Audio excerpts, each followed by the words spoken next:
Welcome to November Services. In this slide, we introduce thermal shock testing, a critical environmental stress test that assesses a product's ability to survive sudden and extreme temperature transitions. This test simulates real-world conditions where a component is rapidly shifted between high and low temperatures, inducing thermal stress.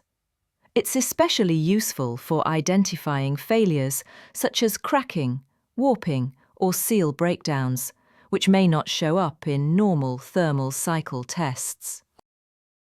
Why thermal shock testing matters.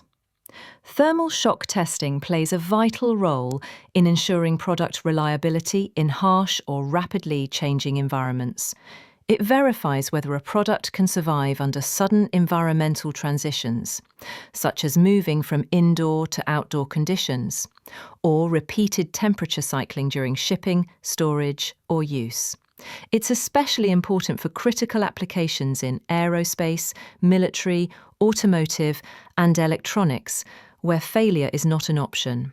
Key benefits include early failure detection, verifying robustness of design and reducing risks of field failures, costly recalls, or warranty claims.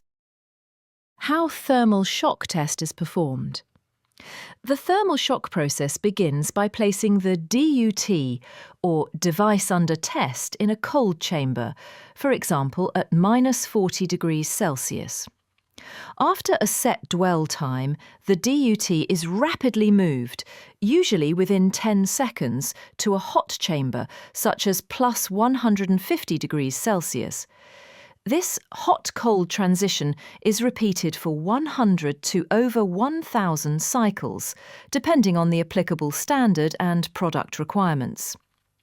There are different chamber types used: two-zone systems with automated transfer between hot and cold chambers, three-zone systems that also include a room temperature zone, liquid-to-liquid systems for extreme stress, especially in microelectronics. Typical test parameters include a temperature range from -65 degrees Celsius to +200 degrees Celsius, transition times under 10 seconds, and dwell durations of 5 to 30 minutes.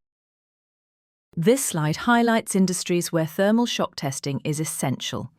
It's commonly used in EV batteries and automotive electronics to ensure thermal safety, aerospace, defense, and satellites for reliability under extreme conditions, telecom, servers, and semiconductors to prevent thermal failure in compact devices. This slide presents key thermal shock testing standards used across industries.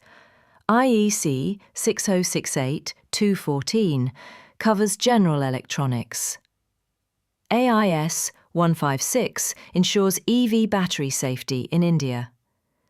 JEDEC JES D22 A104 focuses on semiconductor reliability. MIL STD 883 and MIL STD 202 address military-grade microelectronics and passive components, while JIS C 6068-214 is Japan's version for electronics testing. These standards define how components should withstand rapid temperature changes. Now let's talk about the IEC 6068-2-14 standard, which is one of the most widely used international standards for thermal shock testing.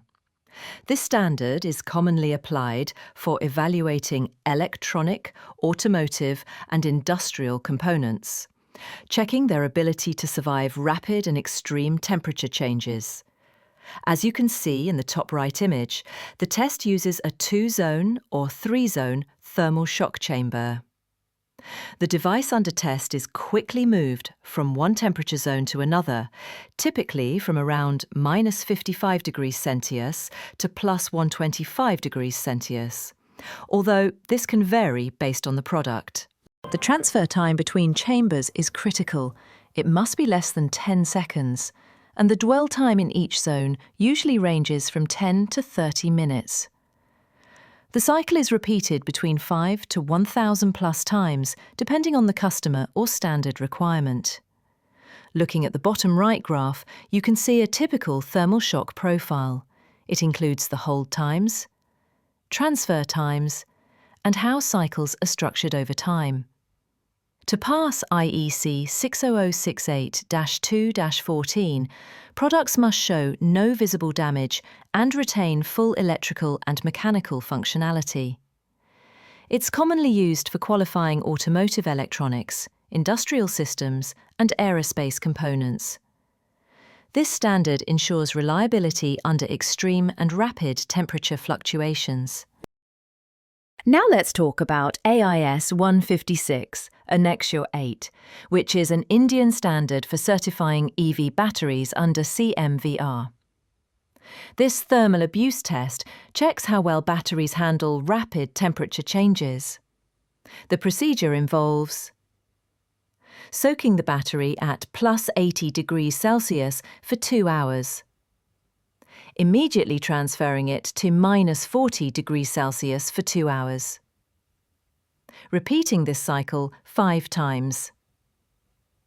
As shown in the graph below, the test alternates between extreme hot and cold conditions. To pass, the battery must not catch fire, leak or explode, maintain voltage within 90% of nominal, show no visible deformation. This test is mandatory for all EV battery makers in India and is part of the roadworthiness certification process.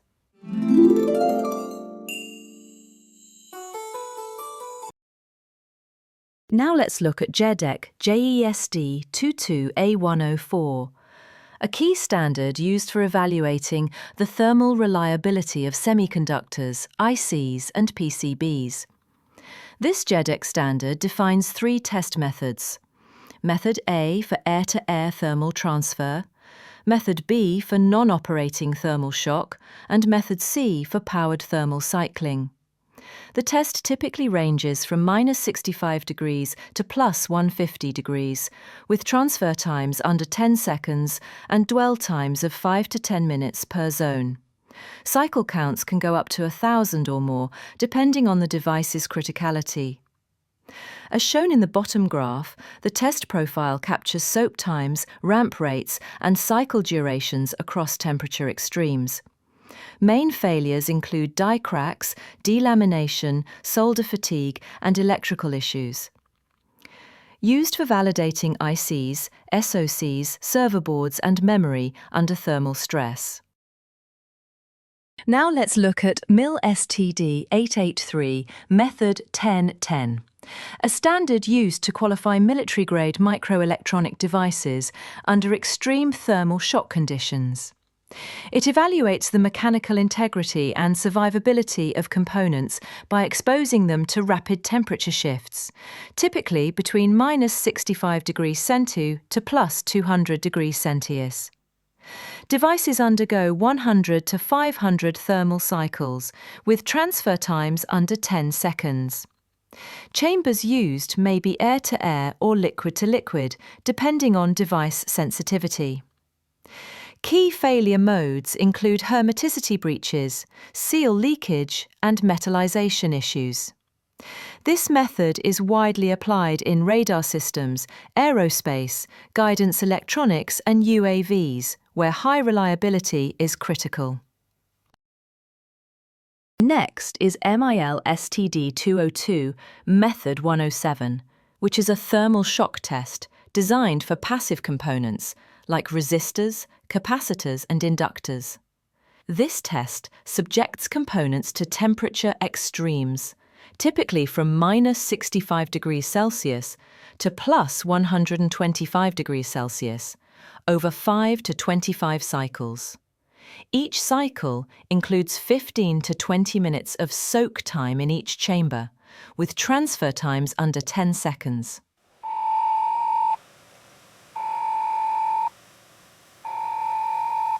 It checks for electrical performance changes, like shifts in resistance or capacitance, as well as physical damage, such as cracking or deformation. It's commonly used for defense electronics and rugged industrial components.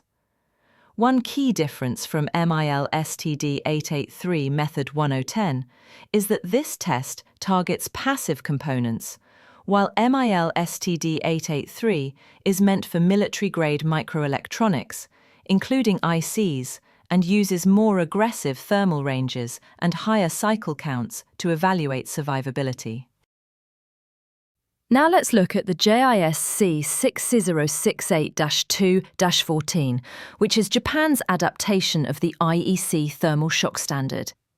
This standard outlines thermal shock and thermal cycling tests for electronics exposed to environmental stress, very similar to IEC 6068-2-14. It uses dual or triple zone chambers with cycle counts ranging from 5 to 500 plus, and transfer times under 10 seconds. Temperature extremes are device-specific, tailored to each product's requirements. It's widely used in consumer electronics and by the automotive and telecom industries in Japan. The test setup and profile, as shown in the image, closely follow the IEC method, ensuring global compatibility. Now let's look at the JISC 6068-214, which is Japan's adaptation of the IEC thermal shock standard. This standard outlines thermal shock and thermal cycling tests for electronics exposed to environmental stress, very similar to IEC 6068-214.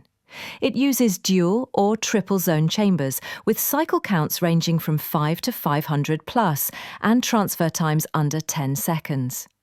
Temperature extremes are device-specific, tailored to each product's requirements. It's widely used in consumer electronics and by the automotive and telecom industries in Japan. The test setup and profile, as shown in the image, closely follow the IEC method, ensuring global compatibility. At November Services, we offer end-to-end thermal shock testing solutions, from lab testing to engineering consultancy. We comply with key standards like IEC 60068-2-14, MIL STD 883, JESD 22-A104, AIS 156 and UN 38.3, using both 2-zone and 3-zone chambers, including liquid-to-liquid setups when required. Beyond testing, we help analyze failure modes, guide material selection, and improve product durability through simulated thermal stresses, detecting cracks, delamination, and seal failures. We support sectors like automotive, EV batteries, aerospace, defense, and telecom, helping clients achieve both technical robustness and regulatory approvals with confidence. Thank you for your time and attention today. We've enjoyed sharing our capabilities in testing facilities with you. At November Services, precision, reliability, and compliance with standards are at the heart of what we do, backed by expert technical consultancy. If you have any questions, need to schedule testing, or require technical support, our team is ready to assist. Reach out anytime via phone, email, or visit us. Thank you again. We look forward to working with you.